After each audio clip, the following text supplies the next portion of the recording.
तो आज इस वीडियो में हम लोग देखेंगे जावा वेरिएबल्स। तो बेसिकली वेरिएबल जो वर्ड है वो दो वर्ड से बना हुआ है। पहला है वैरी और दूसरा है able. So anyone who is able to vary its value उसे हम लोग बोलते हैं variable. So basically variable is a name of a memory location. अगर हमें कोई भी डेटा स्टोर करना है, फॉर एग्जाम्पल एज स्टोर करना है, मार्क स्टोर करना है, जेंडर स्टोर करना है, तो वो सारे वैल्यूज हम लोग एक मेमोरी में स्टोर करेंगे। तो उस मेमोरी से हम लोग डेटा फेच कैसे करेंगे? तो उस मेमोरी लोकेशन का एक नाम देना पड़ेगा जिसको हम लोग बोलते हैं वेरिएबल। सो वेरिएबल जावा में तीन टाइप के होते हैं। पहला है लोकल, दूसरा है इंस्टेंस और तीसरा है class variable. So local variable क्या होता है? अगर कोई वेरिएबल का एक्सेस किसी पर्टिकुलर मेथड के लिए रेस्ट्रिक्टेड है, मतलब वो वेरिएबल का जो एग्जिस्टेंस है उसी मेथड के अंदर है और उसके बाहर उसका एग्जिस्टेंस ही नहीं है, तो उसको हम लोग बोलते हैं लोकल वेरिएबल, क्योंकि वो उस पर्टिकुलर एरिया के लिए लोकल है। नेक्स्ट, अगर कोई वेरिएबल मेथड के बाहर डिक्लेयर हुआ है तो बेसिकली वो हर जगह अवेलेबल होता है, तो उसे हम लोग बोलते हैं इंस्टेंस वेरिएबल।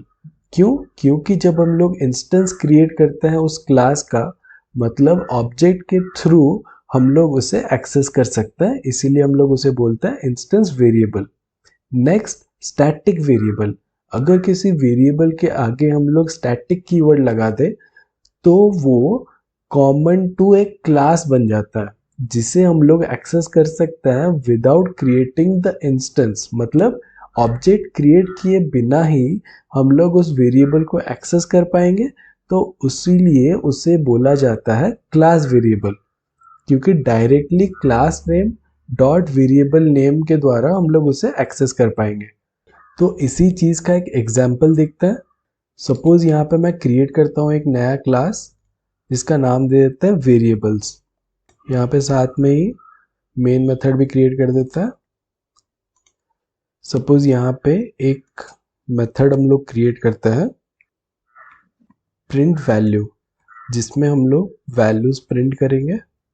सो यहाँ पे एक वेरिएबल हम लोग डिक्लेयर करते हैं int मार्क्स, जिसका वैल्यू हम लोग दे देते हैं 99। तो ये क्या हो गया हमारा लोकल वेरिएबल। क्यों लोकल वेरिएबल है वो हम लोग देखते हैं। अभी इस वैल्यू को हम लोग प्रिंट करने का ट्राई करते हैं। तो अब प्रिंट वैल्यू मेथड को कॉल करने के लिए हम लोग ऑब्जेक्ट बना सकते हैं वेरिएबल क्लास का। तो यहाँ पे हम लोग वेरिएबल ऑब्जेक्ट क्रिएट कर रहे हैं। अब ऑब्जेक्ट डॉट जो मेथड का नाम है, अब इसको अगर हम लोग एग्जीक्यूट करेंगे तो यहाँ पे प्रिंट हो गया मेरा 99।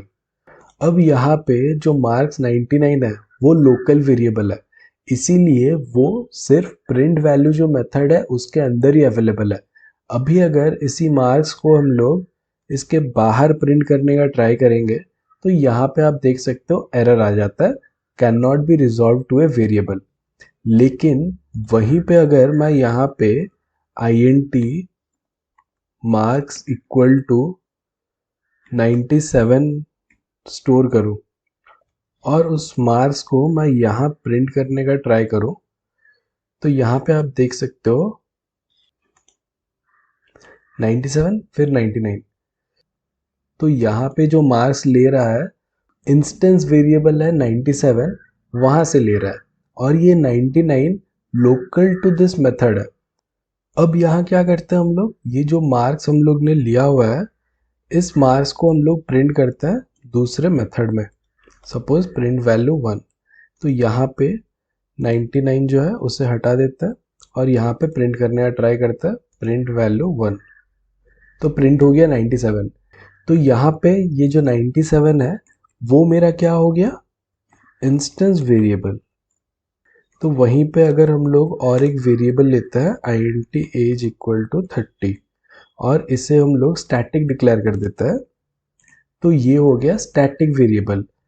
तो इसी स्टैटिक वेरिएबल को अगर हम लोग को प्रिंट करना है तो यहाँ पे हम लोग डायरेक्टली जो क्लास नेम है वेरिएबल्स डॉट एज हम लोग प्रिंट कर सकते हैं। सो यहाँ पे अगर इसे कमेंट कर दे और डायरेक्टली वेरिएबल्स डॉट एज हम लोग प्रिंट करें तो यहाँ पे आप देख सकते हो 30 प्रिंट हो गया।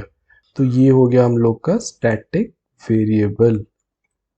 तो बेसिकली हम लोग ने 3 टाइप ऑफ वेरिएबल देखे। एक हो गया लोकल वेरिएबल जो एक पर्टिकुलर ब्लॉक के अंदर लोकली अवेलेबल होता है, इसके बाहर हम लोग अगर इसको एक्सेस करने या ट्राई करें तो वो एक्सेसिबल नहीं होता है। नेक्स्ट हो गया इंस्टेंस वेरिएबल जो क्लास लेवल पे अवेलेबल तो होता है लेकिन वो पर्टिकुलर इंस्टेंस के लिए अवेलेबल होता है, मतलब पर्टिकुलर ऑब्जेक्ट के लिए अवेलेबल होता है।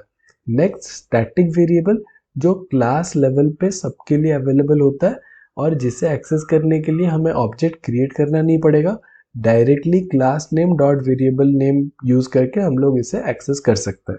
सो वेरिएबल जब हम लोग क्रिएट करता है, कोई भी क्लास का नाम देता है, मेथड का नाम देता है, वेरिएबल का नाम देता है, तो उसके लिए कुछ कॉमन नेमिंग कन्वेंशंस है। तो कॉमन नेमिंग कन्वेंशंस हम लोग देख लेते हैं। तो पहला है variable name are written in lower case, मतलब कोई भी वेरिएबल हम लोग क्रिएट कर रहे हैं, नेम, नंबर, एज, मार्क्स, तो वो लोअर केस में हमेशा हम लोग को क्रिएट करना चाहिए। अगर हम लोग का वेरिएबल में मल्टीपल वर्ड्स है, जैसे सपोज सिटी नेम, तो फर्स्ट वर्ड के बाद जितने भी हम लोग के वर्ड्स हैं उसका फर्स्ट कैरेक्टर कैपिटल में होना चाहिए। जैसे सिटी नेम में एन कैपिटल होना चाहिए। नेक्स्ट अगर कोई हम लोग मेथड नेम क्रिएट कर रहे हैं, सेम कैमल केसिंग होना चाहिए। अगर मल्टीपल वर्ड्स है, फर्स्ट वर्ड के बाद जितने भी वर्ड्स है उसका फर्स्ट लेटर कैपिटल में होना चाहिए। अगर कोई हम लोग क्लास क्रिएट कर रहे हैं वो हमेशा स्टार्ट कैपिटल लेटर में होना चाहिए। तो आज का क्वेश्चन है आपके लिए जो आप कमेंट सेक्शन में कमेंट कर सकते हो।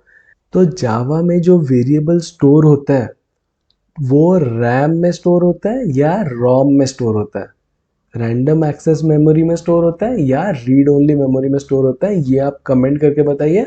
नेक्स्ट वीडियो में मिलता है।